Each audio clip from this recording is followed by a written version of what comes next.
ఈరోజు ఇక్కడ ఎంతోమంది ధనము లేని పరిస్థితుల్లో ఎందుకు దేవుడు ఒక కాదు, అపవాది దోచుకుని చిల్లు పడిన సంచ ఎంత వేసినా వేస్టే, చిల్లు పడిన బకెట్లో ఎంత నీళ్ళేసినా వేస్టే.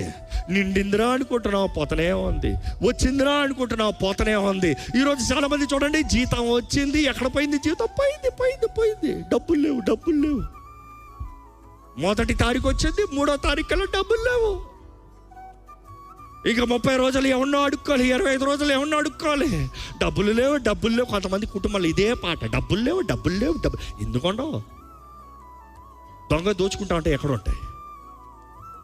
ఈరోజు మీరు గమనించాలి, ఈ కల్దీల ఆత్మ దోచుకుంటూనే ఉంటుంది. ఈరోజు ఈ కల్దీల ఆత్మ మిమ్మల్ని పోరాడుతుందా, మిమ్మల్ని దోచుకుంటుందా, మీ జీవితంలో కార్యం జరిగిస్తుందా చూసుకోండి. కానీ ఈరోజు పునరుద్ధానపు శక్తి, పరిశుద్ధాత్మ శక్తి ద్వారంగా దేవుడు మన జీవితంలో కార్యం జరిగించి మనకు విడుదల వాళ్ళని ఆశపడుతున్నాడు.